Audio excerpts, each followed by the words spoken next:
सत्ताधारी दल की विधायक दल की बैठक जो है वो खत्म हो गई है और मुख्यमंत्री हेमंत सोरेन के आवास से तमाम जो विधायक और मंत्री हैं उनके निकलने का सिलसिला जारी है।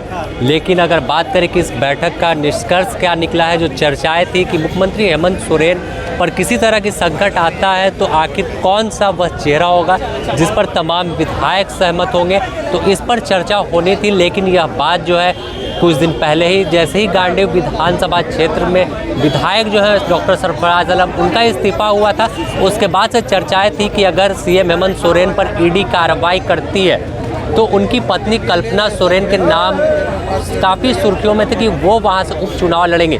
लेकिन यह बात तो तमाम जगह लीक हुई और हर अखबार और चैनलों की सुर्खियों में रहा। इस बीच सीएम हेमंत सोरेन का एक बयान आता है कि कल्पना सोरेन के नाम का कहीं कोई जिक्र नहीं है। और इस बीच एक विधायक दल की बैठक बुलाई गई और बैठक में क्या कुछ हुआ है तमाम विधायकों से जब जानने की कोशिश करें तो वह एक सुर में कह रहे हैं कि सरकार अपना 5 साल के कार्यकाल को पूरा करेगी और किसी तरह का कोई खतरा नहीं है। लेकिन एक सवाल है कि जब सरकार पे किसी तरह का कोई संकट नहीं है, सीएम के चेहरे पर कोई चर्चा नहीं होनी, तो विधायक दल की बैठक क्यों बुलाई गई थी? अगर मुख्य बात पर गौर करें तो मुख्यमंत्री हेमंत सोरेन के जो प्रेस सलाहकार है अभिषेक श्रीवास्तव उर्फ पिंटू, उनके ठिकाने पर ईडी की दबिश जारी है और आज वह मुख्यमंत्री हेमंत सोरेन से मुलाकात नहीं कर पाए।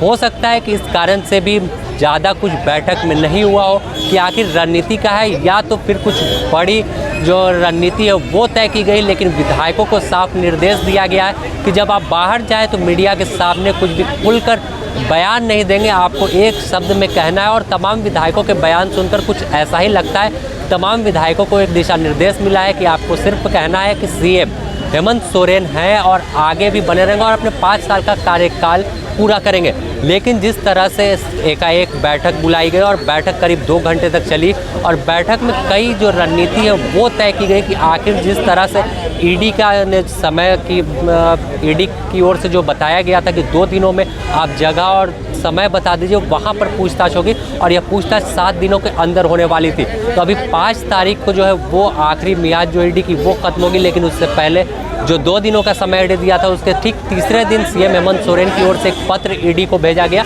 और उस पत्र में बताया गया सीधे तौर पर जो पहले भी बताया था कि सब मीडिया ट्रायल कराने की कोशिश है। तो अब साफ है कि ईडी आने वाले दिनों में सीएम से पूछताछ करेगी और यह पूछताछ पूरी होगी और उसके बाद आगे की जो कार्रवाई होगी, कार्रवाई के लिए ईडी भी बढ़ेगी।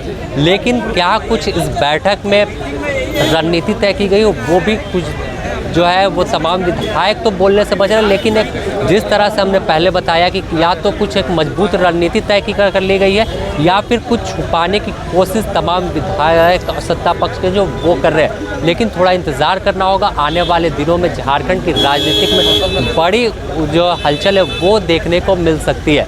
द न्यूज़ पोस्ट में फिलहाल इतना ही। रांची से द न्यूज़ पोस्ट के लिए समीर।